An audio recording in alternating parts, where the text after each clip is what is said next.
அஸ்ஸலாமு அலைக்கும் வரஹ்மத்துல்லாஹி வபரகாத்துஹ். லா தஹ்சன், கவலை கொள்ளாதீர். எதிலிருந்து சகோதரரே? கடந்த காலத்துடைய பாவங்களின் நினைவுகளை கொண்டு ஒருபோதும் வாழ்க்கையில் கவலை அடையாதீர்கள். மனிதர்களாக பிறந்த எல்லோரும் பாவம் செய்யக்கூடியவர்கள்தான். எல்லா மனிதரும் விதிவிலக்கில்லாமல் மறக்க முடியாத, மன்னிக்க முடியாத, இழிவடையக்கூடிய பாவங்களை கூட எல்லா மனிதர்களும் அவர்களுடைய வாழ்க்கையில் செய்யக்கூடியவர்கள்தான். ஆனால் அந்த பாவத்திலிருந்து விலகி தன்னை மீட்டெடுத்து நற்பாதையில் தன்னை ஆக்கிக் கொண்டு இறைவனிடத்திலே வந்தவர்கள்தான் சிறந்தவர்கள் என்று இறைத்தூதர் சொன்னார்கள். மனிதர்களில் சிலர் நல்லவர்களுடைய பாதையை பாவத்திலிருந்து மீண்டு தேர்ந்தெடுத்ததற்கு பிறகு என்றாவது ஒரு நாள், நான் இப்படியெல்லாம் பாவம் செய்தேனே, குற்றம் செய்தேனே, அநீதம் செய்தேனே, இறைவனிடத்திலே நான் இப்படி குற்றவாளியாக இருந்தேனே, இப்போது நல்லவர்களாக நான் வாழ்ந்தால் மட்டும் என்ன ஆகப் போகிறது என்ற கவலை அடைந்தாலோ, அல்லது அவன் செய்த பாவத்தை குறித்து மனிதர்களில் சிலரோ அல்லது பலரோ அவனை கை நீட்டி, நீ இப்படி பாவம் செய்தவன், அநீதம் செய்தவன், குற்றம் செய்தவன், உனக்கெல்லாம் இறைவனுடைய பாதையில் இருப்பதற்கோ இப்படி நல்லவர்களுடைய பாதையில் தேர்ந்தெடுத்து வாழ்வதற்கோ என்ன தகுதி உண்டு என்று அவனுடைய உள்ளத்தை உடைக்கும் போதோ அவன் கவலை அடைந்து தன் வாழ்வு இனிமேல் நற்பாதையில் எதற்கு என்ற சிந்தனையில் ஆக்கிக் கொள்கிறான். இறை நம்பிக்கை கொண்டவன் கடந்த காலத்தில் செய்த பாவத்திலிருந்து மீண்டதற்கு பிறகு ஒருபோதும் அதை குறித்து கவலையடைய வேண்டிய அவசியமில்லை. இறைமறை சொல்கிறது, வல்லதீன இதா ஃபஅலு ஃபாஹிஷதன் அவ் ஸலமு அன்ஃபுஸஹும் ஸக்கருல்லாஹ். ஒரு அடியான் நல்லவராக வாழ்வான், அவன் ஒரு நாள் மானக்கிடான செயலை செய்வான் அல்லது அநீதம் செய்வான் தனக்குத்தானே.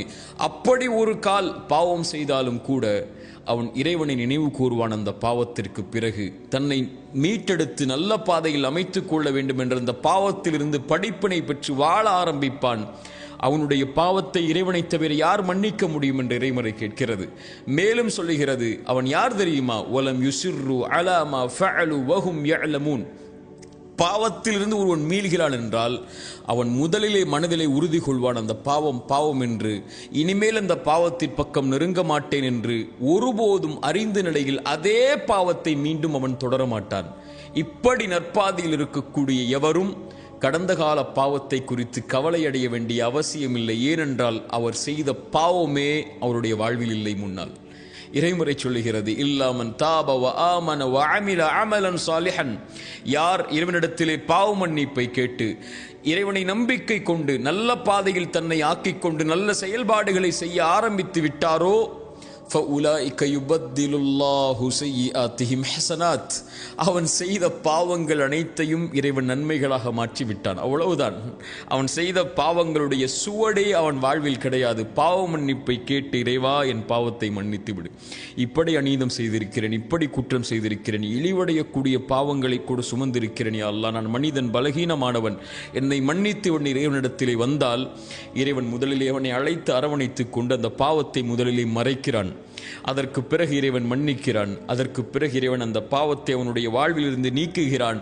அதற்கு பிறகு இறைவன் அந்த பாவங்களை நன்மைகளாக ஆக்கி அவனை நல்லவர்களுடைய பாதையில் இறைவன் தேர்ந்தெடுத்ததற்கு பிறகு ஒருபோதும் இறைவன் அந்த பாவத்தை குறிக்க மாட்டான். அவன் இந்த உலகத்தில் இருந்தாலோ அல்லது மறுமையில் எழுப்பப்பட்டாலோ பாவ மன்னிப்பு கேட்கப்பட்ட பாவம் ஒரு காலும் இறைவனிடத்திலிருந்து கேள்வியாக வராது. சுப்ஹானல்லாஹ். இப்படி பாதையை ஆக்கிக் கொண்டவன் ஏன் கவலை அடைய வேண்டும்? ஆனால் இறைவன் மறைத்த பாவத்தை அவனோ அல்லது இறைவன் மறைத்த பாவத்தை ஒரு அடியான் செய்திருக்கிறான், பாவம், இறைவன் அதை மறைத்து விட்டான் என்றால் மனிதர்களில் சிலரோ பலரோ இவன் பாவம் செய்தவன் என்று இறைவன் மறைத்த பாவத்தை வெளிப்படுத்தினால் அது மிகப்பெரிய பாவம். இறைத்தூதர் ஸல்லல்லாஹு அலைஹி வஸல்லம் சொன்னார்கள், இறைவன் எல்லோர்களையும் மன்னிப்பான் இவர்களை தவிர. ஒரு மனிதன் இரவிலே பாவம் செய்திருப்பான், காலையில் வந்து மனிதர்களிடத்தில் மகிழ்ச்சியாலோ அல்லது கவலையாலோ, நான் இப்படி பாவம் செய்தேன், இதை செய்தேன் பாவமாக, இரவிலே இதை செய்தேன் என்று இறைவன் மறைத்த பாவத்தை அவன் வெளிப்படுத்துவான். இவரை இறைவன் ஒருபோதும் மன்னிப்பதில்லை என்று இறைத்தூதர் சொன்னார்கள். அவனே அவன் பாவத்தை இறைவன் மறைத்ததை வெளிப்படுத்தினால் இறைவன் மன்னிக்க மாட்டான் என்றால், மனிதர்கள் ஒரு மனிதன் செய்த பாவத்தை இறைவன் மறைத்திருந்தால், அதை வெளிப்படுத்தக்கூடியவர்களாக இருந்தால், என் சகோதரனே, சகோதரியே, பயந்து கொள். இறைவன் ஒரு மனிதருக்கு ஒரு பாவத்தை மறைத்திருந்தால் அதை வெளிப்படுத்தும் போது, இறைத்தூதர் ஸல்லல்லாஹு அலைஹி வஸல்லம் இடத்திலே காமிதியா என்ற குளத்திலிருந்து ஒரு பெண் வருகிறார்கள். வந்து சொன்னார்கள், இறைத்தூதர் சபையில் இருக்கிறார்கள், நான் விபச்சாரம் செய்து விட்டேன், தண்டனையை கொடுங்கள். இறைத்தூதர் சொன்னார்கள், பெண்ணை என்ன சொல்கிறாய்? நீ பாவ மன்னிப்பை கேள், இறைவன் மன்னிப்பான், மறைப்பான், சாட்சிகள் இல்லை, ஏன் நீனாக வந்து ஒப்புக்கொள்கிறாய்? விலகிச் செல் என்று இறைத்தூதர் அனுப்பிவிடுகிறார்கள். இறைத்தூதரிடத்தில் அந்த பெண் சொன்னார்கள், இறைத்தூதரை ஒரு தோழரை இது போல் அனுப்பினீர்கள், அதுபோல் என்னை அனுப்பலாம் என்று நினைக்காதீர்கள். நான் தண்டனையை பெறுவதற்காக என் குற்றத்தை வெளியே சொல்கிறேன். என் வயிற்றிலே கரு இருக்கிறது, குழந்தை இருக்கிறது. இறைத்தூதர் சொன்னார்கள், நீ செய்த பாவத்திற்கு குழந்தையின் தண்டனையை பெற வேண்டும், முடியாது, நீ குழந்தை பெற்றெடுத்ததற்கு பிறகு வா. குழந்தை பெற்றெடுத்ததற்கு பிறகு வந்தார்கள். பால்குடி மறந்ததற்கு பிறகு வா. பால்குடி மறந்ததற்கு பிறகு குழந்தைக்கு உணவை கையில் கொண்டு வந்து இறைத்தூதரை, குழந்தை உணவை சாப்பிடுகிறது, நீங்கள் தண்டனையை கொடுங்கள். தண்டனை நிறைவேற்றப்படுகிறது. கல்லால் எறிந்து கொலை செய்ய வேண்டும், விபச்சாரம் செய்திருந்தால் திருமணத்திற்கு பிறகு அந்த தண்டனை கொடுக்கப்படும் போது அந்த பெண்ணுடைய இரத்தம் ஒரு தோழருடைய கையில் படுகிறது. அந்த தோழர் சீ என்றார்கள், ஒரு விபச்சாரியின் இரத்தம் என்றார்கள். தொழுகை நடத்தினார்கள் பாவ மன்னிப்புக்காக. இறைத்தூதர் அந்த நேரத்தில் உமர் வந்து இறைத்தூதரை பிடித்து சொன்னார்கள், இறைத்தூதரை, ஒரு விபச்சாரிக்கு தொழுகை நடத்துகிறீர்களா? மனிதர்கள் எல்லோரும் அந்த பெண்ணுடைய பாவத்தை பார்த்தார்கள். இறைத்தூதர் பார்த்தார்கள் அந்த பெண்ணுடைய பாவ மன்னிப்பை. சொன்னார்கள், இந்த பெண் செய்த பாவ மன்னிப்பை மதீனாவில் உள்ள 70 பேருக்கு பங்கு வைத்தாலும் ஈடாகாது. அவர்கள் எல்லோரும் பார்த்ததை, அந்த பெண் செய்த பாவத்தை. இறைத்தூதர் பார்த்தது அந்த பெண் இறைவனிடத்திலே செய்த பாவ மன்னிப்பை. நமக்கு தெரியாத ஒரு பாவம் செய்திருக்கலாம். அவர் அந்த பாவத்திற்காக இறைவனிடத்திலே சிந்திய கண்ணீர்கள் துணை, கரமேந்திய வார்த்தைகள் துணை, இறைவன் அவரை மன்னித்து அவனை அங்கீகரித்திருந்தால், இறைவன் மறைத்த பாவத்தை அவர் வெளிப்படுத்தினால் இவ்வளவு பெரிய குற்றம் அது. அதை கொண்டு அவருடைய உள்ளத்தை உடைத்தால், நீ பாவம் செய்தாயே என்று அவரை கவலை உரைய செய்தால், எல்லா மனிதர்களும் பாவம் செய்யக்கூடியவர்கள் தான். பாவங்கள் தான் அவர்களை மேம்படுத்தும் அவர்களுடைய பாதைகள். அதை திருத்திக் கொண்டு தன்னை முன்னேற்றுபவன் தான் சிறந்த மனிதனாக மாறுவான். அவரை பார்த்து இறைவன் உன்னை மன்னிக்க மாட்டான் இந்த பாவத்திற்கு என்று சொன்னால்.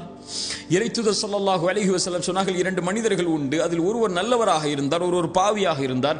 நல்லவர் பாவியை பார்த்து குறைத்துக்கொள் பாவத்தை என்று சொன்னார். அவர் ஒரு காலத்தில் கோபப்பட்டு சொன்னார், நீ என்னை பார்த்து எப்போது பார்த்தாலும் அறிவுரை செய்து கொண்டே இருக்கிறாய், என்னையும் என் பாவத்தையும் விடு, நீ என்ன இறைவனிடத்திலிருந்து அனுப்பப்பட்ட பாதுகாவலனா என்று சொன்னார்.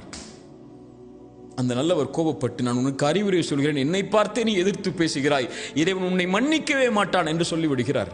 இந்த இருவரையும் மரணத்திற்கு பிறகு இறைவன் ஒன்று கூட்டுகிறான். நல்லவரை பார்த்து சொன்னான், நீ எப்படி என் உரிமையில் கை வைக்க முடியும்? நான் இவரை மன்னிக்க மாட்டேன் என்ற உறுதியை நீ எப்படி கொடுக்க முடியும்? நீ நரகத்திலே செல். அந்த பாவியை அழைத்து சொன்னான், நீ கவலை கொள்ளாதே, என் கருணையால் உன்னை மன்னிக்கிறேன், செல் என்றான். நம்முடைய பார்வையில் பாவியாக தெரிபவர்கள் இறைவனுடைய பார்வையில் யார் என்று நமக்கு தெரியாது. என் அடியார், என் தோழனை, என்னுடைய சகோதரியே, நீ ஒரு பாதையில் இருந்து மீண்டு நற்பாதையில் அமைத்ததற்கு பிறகு ஒருபோதும் இந்த மனிதர்களை குறித்து கவலை அடையாதீர்கள்.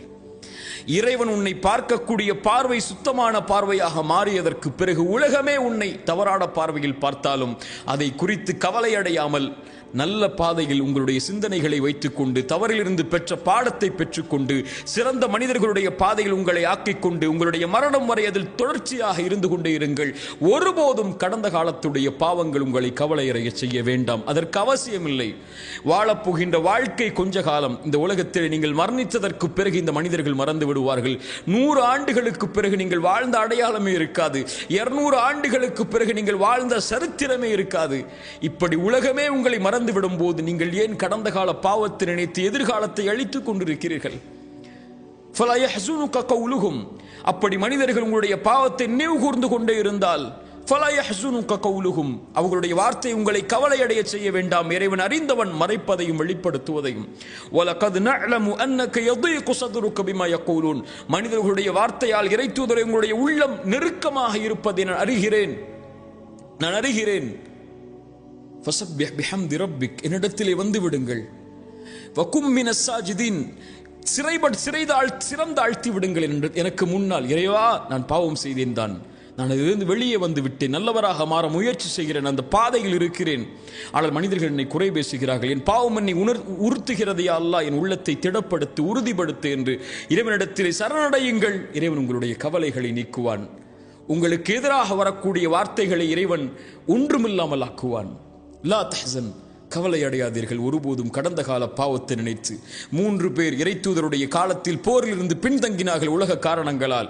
இறைவன் அவர்களுக்கு தண்டனையை கொடுத்தான். அவர்களை ஒதுக்கி வைக்கும்படி இறைத்தூதருக்கு கட்டளையிட்டான். அவர்களுடைய உள்ளம் நெருக்கமானது, உலகம் அவர்களுக்கு நெருக்கமானது. அவர்கள் தங்களையே அழித்துக் கொள்ளலாம் என்ற எண்ணம் கூட அவர்களுக்கு ஏற்படும் அளவிற்கு இதயம் அவர்களுக்கு நெருக்கமானது. ஆனால் அவர்கள் சரணடைந்தார்கள். இறைவனை தவிர வேறு யாரும் எனக்கு வழி இல்லை என்று இறைமறை சொல்லுகிறது. அவர்கள் இறைவனை தவிர யாரும் இல்லை எங்களுக்கு என்று இறைவனிடத்திலே கரமேந்தி வந்தார்கள். இறைவன் அவர்களை மன்னித்தான், அவர்களை ஏற்றுக்கொண்டான். ஆதம் தவறு செய்தார். அதற்கு பிறகு வலக்கது கர்ரம்னா பனி ஆதம், ஆதமுடைய சந்ததிகள் அனைத்தையும் அவர்களுடைய பாவ மன்னிப்புக்கு பிறகு இறைவன் கண்ணியமாக்கினான், ஆதமை கண்ணியமாக்கினான். தவறு செய்பவர்கள் தான் மனிதர்கள். அதிலிருந்து தங்களை மீட்டெடுத்து சரியான பாதையில் அமைத்துக் கொண்டவர்கள் கண்ணியமானவர்கள். அவர்கள் ஒருபோதும் கடந்த கால பாவத்தை நினைத்து கவலை அடைய வேண்டிய அவசியமில்லை, எண்ணமில்லை. இறைவனிடத்தில் மன்னிப்பை கேட்டதற்கு பிறகு இறைவன் நம்முடைய கவலைகளை நீக்குவான். லா தஹ்சன், கடந்த கால பாவங்களை நினைத்து உங்களுடைய பாதையை சீர்படுத்தியதற்கு பிறகு ஒருபோதும் கவலை அடையாதீர்கள். அதை குறித்து மக்கள் உங்களை நினைவுபடுத்தினாலும் அதை கொண்டும் கவலை அடையாதீர்கள். இறைவனிடத்தில் கண்ணியமானாக வாழ்ந்தவர் தான் வெற்றி அடைவார். மனிதர்களுடைய கண்ணியத்தை எதிர்பார்ப்பவர் எப்போதும் தோற்று போவார்.